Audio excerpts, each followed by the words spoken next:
What's going on, guys? Welcome back to another episode of trickedtins. Today we are going to be working on a 1999 polarkraft 1752. Boat's 25 years old. It's been rebuilt a couple of times. Originally started out as a side console with a 50 horsepower outboard. For the past 10 years, it's been fished in an electric only reservoir tournament lake. And now it's time for us to rebuild this thing. The guy is an avid fisherman that does a lot of electric only stuff. He fishes in the ROLS. And I built a boat recently, the Game Changer, for his uncle, and now he wants to have his boat redone, trying to keep up with the big boys. So we're gonna make this thing sweet for him though. We are gonna do a traditional bass boat layout. It's gonna have a live well up in the front, and we're gonna do a rod locker storage in here. Now he's got a lot of batteries going into this thing, hence that it's electric only. So he's got some big boys too. These are like the 22-inch by 10-inch batteries, 200 amp hours. And we've got two of those going in the back. We got two 100 amp hour batteries going in the back. Then we have an additional three 100 amp hour batteries going up front. So there's at least 7 or 8 batteries to be going into this rig. And it kind of makes it difficult when you're laying the thing out to make room for all those batteries. Now I don't have the batteries here with me. So that is one thing that I've got to really consider when I'm building all the hatch lids and the compartments, because he needs to be able to put those batteries in and out of those compartments without having any issues. Austin is back with us today. I'm hyped. We're about to make this thing look sweet. We got some repairs to do on the boat. I'm gonna clean out my shop real good. We just finished up this tracker here behind me, and we're gonna pull this one inside. We're gonna start fixing this thing up. I'll show you guys what we got going on in just a minute. Let's get right into it. All right, check it out, guys. 1999 polarkraft 1752. Now he's got this crazy looking contraption back here because he runs 2 trolling motors back here. I think he's got 2 of the 105-pound thrust trolling motors, and he clamps one on either side of this. The way he's got this set up, he's just using a mini jacker, and then he's got some blocks of wood in here to give him the offset that he wants. And I don't know, he's got it dialed in. And he said that this gives him the most speed. He's going to use these same motors once we're done building the boat. So I'm going to have to make him something very similar to this, but it's not going to look like this. It's not going to be wood. It's going to be made out of metal. It's going to, I don't know, it's going to look like a ricer spoiler. I don't know. We'll figure it out. Definitely going to be different. But he has took the time to gut this thing completely. I'm going to put a little picture up in the corner so you guys can see what his boat looked like 2 weeks ago. But he took it down to the bare hull. And I'm glad he did, because he's got some issues in here. Now he had to rip this piece out. He had to cut that out because it was all one piece, part of the deck. The original build was all done with carpet and wood. And we needed to redo this thing and get down to the bare hull to be able to fix some issues like cracks on this. And on these side pieces in here, a lot of these are cracked from basically this 5th rib up. They're all cracked. So we got to do some repair work. I'm going to fix all these up, make sure that our foundation is good and strong before we start building anything else. Now these, I guess, were original. This one, I don't know. This is kind of, doesn't have any bracket. Like that one's welded onto the rib bracket. This one just welds right to the bottom of the boat. Don't like that, because that puts a lot of stress in that area right there. We need to do something with that. We're probably going to get rid of both of these. It's a little bit different than the traditional builds that I do, because literally nothing in here. I mean, we're starting completely fresh. Usually we have like a bench or a front deck or something to come off of and start building from. With this, we have nothing. And it's going to be challenging, because this front deck has these little pieces right here. I'm not really sure how that was set up originally, but we're not going to bring our deck up that high. It's not going to happen. So we're going to cut these off. I am going to have to build him some type of bracket for his trolling motor up here. We'll circle back and figure that out at a later date. First thing we got to do is get all these welds in here cleaned up. And I'm going to build this out pretty much with a big deck. It's going to come back. It's going to have a live well in it, you know, 2 or 3 storage compartments. One side's going to have a long rod locker on it. The other side, we might have like a cooler, day box. In the back, we're going to have a big open compartment. He's got those big batteries going in there. So I got to make this thing strong too, because the dude that owns this boat, he's a pretty big guy. And I want to make sure that however we set this up, it's going to be strong. I want to have big hatches in here, but also want to have good support framing. And we're going to have to figure out how we're going to do this top deck, because we don't have anything to start framing off of. Now we have these ribs here. We're going to have to come up with something off of those. And I might even come back and make like a little piece of angle and weld it onto the side of the hull, just to give me a constant, because we're going to have this thing streamlined all the way from the back, all the way up to the bow. So got a little bit of figuring to do on this. I'm gonna put you guys on the hyperlapse. Like I said, I do got Austin here with me today. I'm gonna get him set up, and we're gonna clean up some of these welds and try to fix some of these, cracked spots on here. And while he's doing that, I'm gonna try to get a game plan on how I'm going to start framing, where we can get this thing going. Let's get right into it.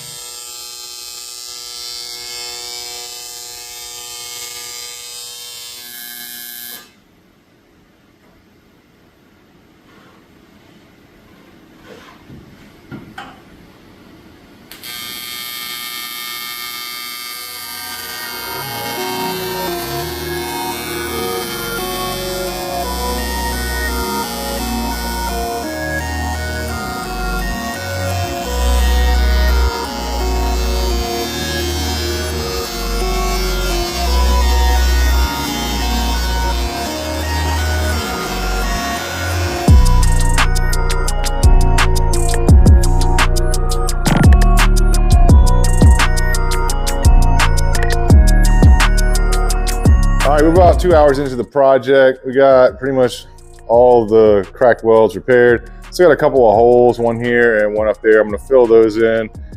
Might even fill in some of these underneath here, not sure. But you see how we did this. Pretty simple. We just welded these things around on 3 sides, all the way down. It's hard to get up in this corner and clean that where it was cracked originally, so we just welded the other 3 sides. More than strong enough to do what we're gonna do with this thing. We had to weld some of these up here. They were cracked. You saw how I jigged that up with a piece of tubing and the bar clamp. These rails, big rails, came in handy for that. Got all this cleaned up here. Had one little spot right here where I guess he was removing this deck. These are cutting wheel lines, and that one was deep. It came all the way through, so we welded that one. I'm gonna clean that off. Now we're gonna start framing. I'm gonna figure out exactly how we're gonna lay this out. I don't know if I want to bring this deck all the way up here and have it come back and then drop down like 8 inches and then have this deck run off of that. Or if I just want to bring this deck all the way up and leave this down a little bit. I'm not quite sure. If nothing else, I'm thinking we're gonna have to put some type of a bow plate on here just to wrap around this front, because I don't really want to tie in my decking with all these floor ribs right here running up. It's just gonna look weird in my opinion. So if nothing else, we'll kill the deck and then have a bow rail that comes up here. That'll be kind of cool. We got a lot to figure out though, so I'm gonna put you guys on the hyperlapse. We're gonna get a game plan and we get this thing rolling. Let's get back to work.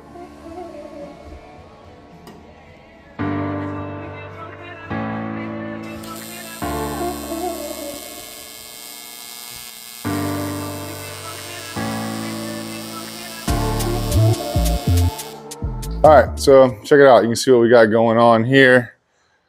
Day 1 is in the books. Made a lot of progress, did a lot of repairs. So check this out. So these pieces are self-explanatory. Just a little channel cap we made. And the whole purpose of this is to drop over the original floor ribs. And you can see what that does. That gives us an area for a flat floor in here, because this whole boat is a semi-V and it drops pretty dramatically. There's about a 4-inch difference right there.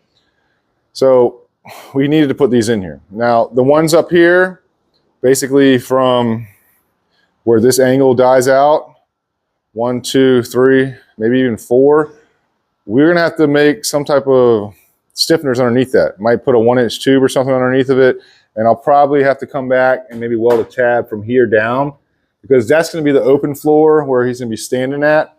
And this is fine as far as strength once I get a sheet in here for up underneath the compartments because there's not going to be anybody standing in there. It's just going to be holding batteries and tackle and stuff.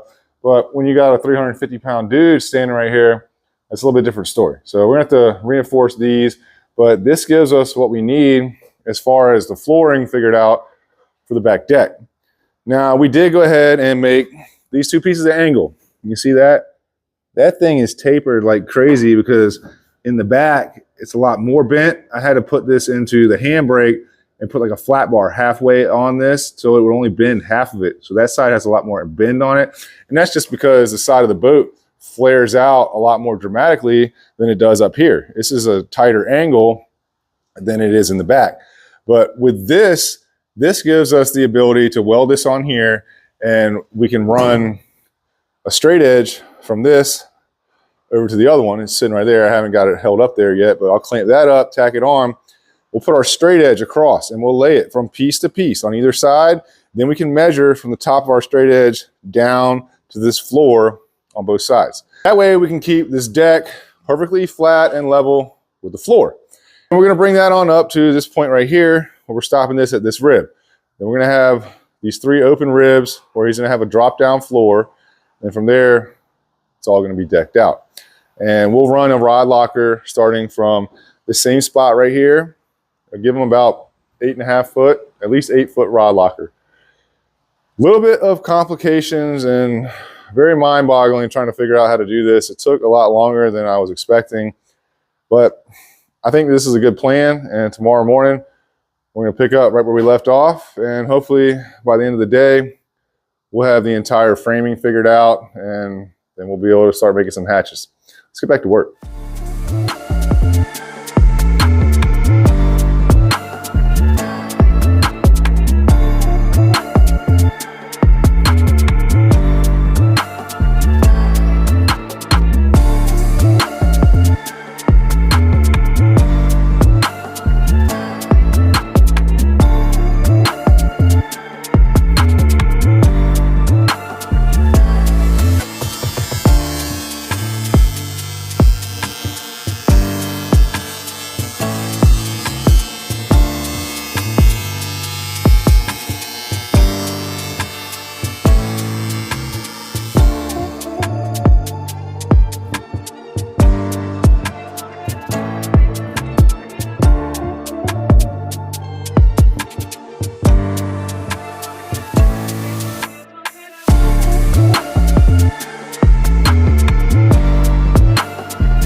All right, so everything that you've seen in this video so far was actually recorded about a month ago.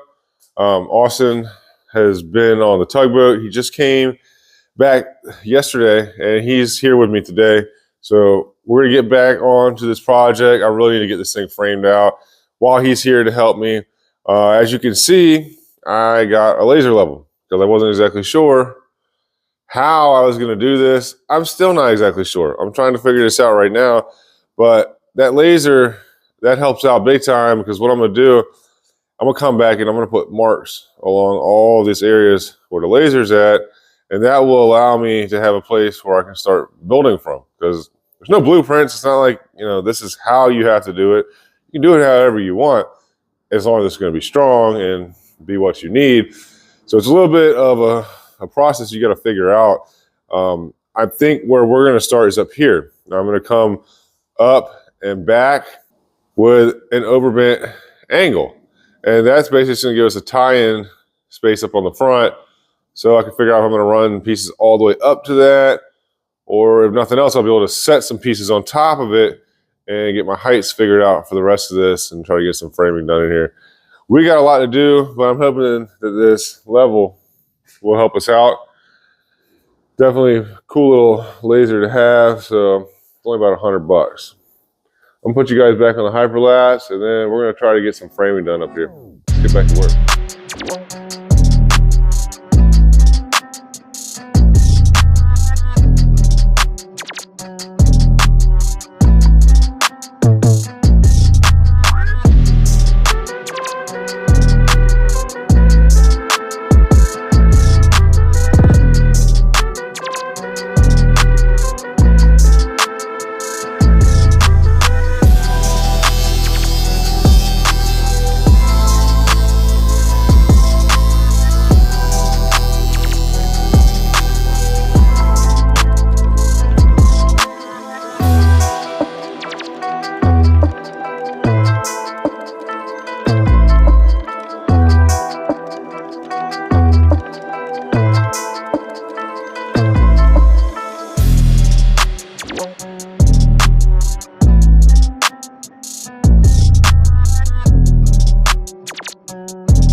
All right, man, look at that. There she is.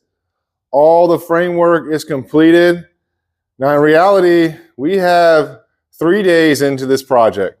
1 day was basically repairing all of the ribs, and then 2 days of framing. I mean, that's a lot of stuff to put into the rig in 2 days, but we crushed this thing, man. When Austin and I get together and start slinging metal like this, well, it's cool because he knows what we're doing. He understands the process of how I build things and how he builds things. So it turned out really cool. And you can see how we got this set up. We have a big hatch here, a hatch here, and here. I'm not sure which way I want these hatches to open yet. I might have them open up this way, or I'm thinking about putting them on pistons and having them open that way. Now, I left enough space in between these hatches, because I have a seat base there, that these hatches will be able to open up even if he's got like a full-size captain's chair right there. So they have the ability to open either direction. On the side over here, this is the rod locker. This rod locker hatch is about 11 inches by 50 inches, 51 inches, something like that. And I actually brought that hatch on up into the front deck. You can see where this frame right here is at is going to be our drop down floor, and we'll have sidewalls in there, and then we'll have that one drop down area. That is one thing he said he wanted, was to have his live well right here in front of this, so he has an area he can sit down on either side and check out his fish, mess with his fish and stuff. So that's what he got. Long rod locker on this side. We got to build the internals for that, but I'm bringing that up to this floor rib right here. And that's gonna be a pretty good size rod locker. It ends up being about 8'2". I like to keep them right over 8 foot.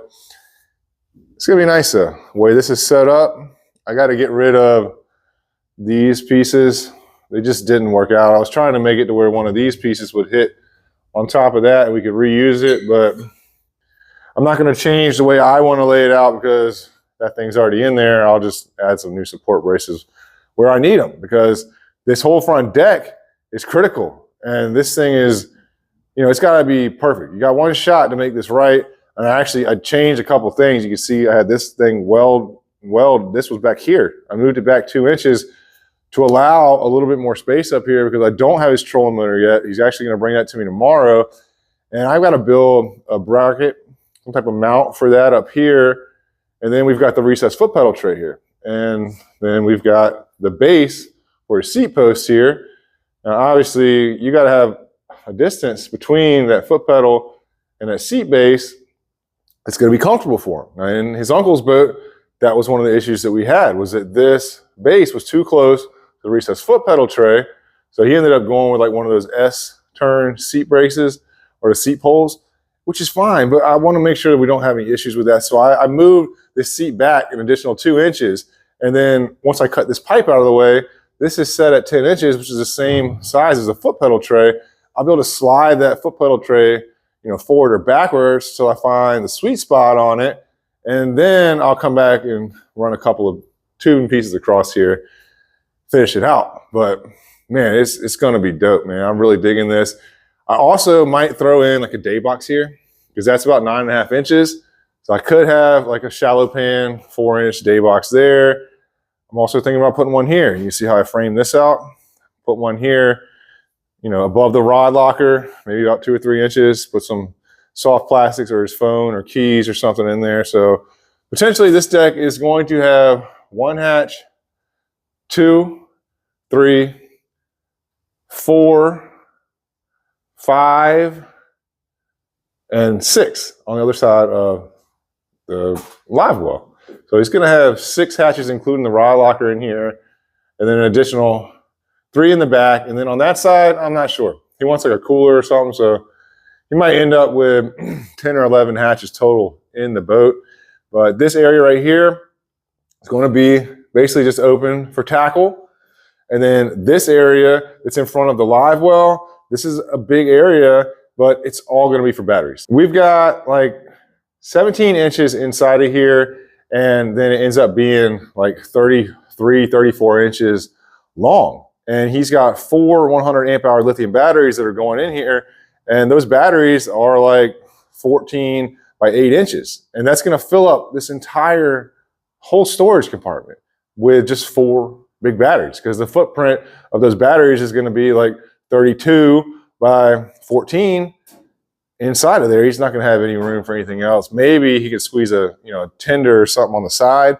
And then this one's going to be full of the live well, a little electrical panel access hatch on top of that over there.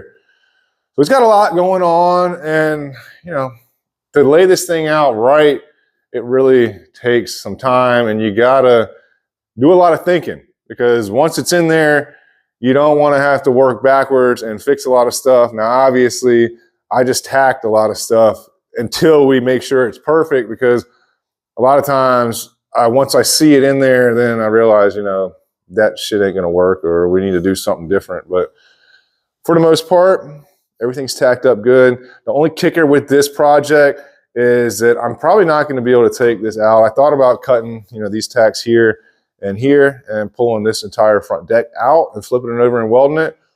I might still do that. If not, I'm going to have to lay down underneath here and weld the back sides of these, because all the back sides of these have got to be welded. That's one thing that I definitely got to do. But all in all, man, it turned out really dope.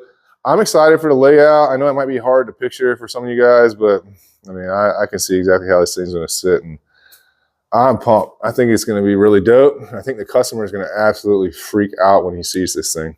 All right, guys, so let me know what you think about this. Now, all of the tubing that we put in here, for the most part, is 3x1 by 1/16 inch thick. So it's super lightweight, yet it's still strong. Now, some of these other pieces that have the seat bases going through them, I make those out of 1/8 inch. The reason for that is because they will crush that 1/16 when you tighten up those bolts. I had it happen to me before, so learned a lesson, and now all the pieces that go through, anything that's gonna have a bolt in it, it's gotta be 1/8 inch. Definitely something that you need to do if you're thinking about building your rig out like this. Now, there's a lot of metal in here. This one was different because he took this thing down to the bare hull. I mean, he took everything out of it, which at first was a pain in the butt. But I started thinking about it, and I was like, man, if we had a laser, we could sight that laser up. And if we had that thing in the beginning, we could have doubled up time on that back deck. But, you know, we did. I went out and bought one. $111 on Amazon. I got a feeling I'm going to use that thing on every build. I mean, I don't see why not. It's a perfect tool, and it makes things so easy. You just lay it up there, get it set where you want it, come around, throw some marks on it, and then you have a starting point for everything. It literally takes like all the thinking out of figuring out how to level out your deck because it's a laser. Anyways, guys, as always, it was awesome having Austin around, man. I mean, I just love the dude. He makes my life so much easier, and he's a cool cat to be around. I mean, we vibe and we work well together, literally work well together. So it's nice to have somebody like that around to help you out. And, you know, hopefully he's going to be back. I don't know. We'll see. It's not going to be until after first of the year, though, I can tell you that. But him helping me out with this project was a big plus. Now, he is going to come back and help me out doing some more framing on a couple other boats in the near future, but it's probably going to be about a month from now. So I appreciate you guys watching, though. Hit that like, subscribe button, leave a comment. Let me know what you think about this build and what y'all want to see into it. He doesn't have any colors or anything picked out, and I don't really know what he's going to do with it. Anyways, guys, I'll see you on the next one. Get back to work.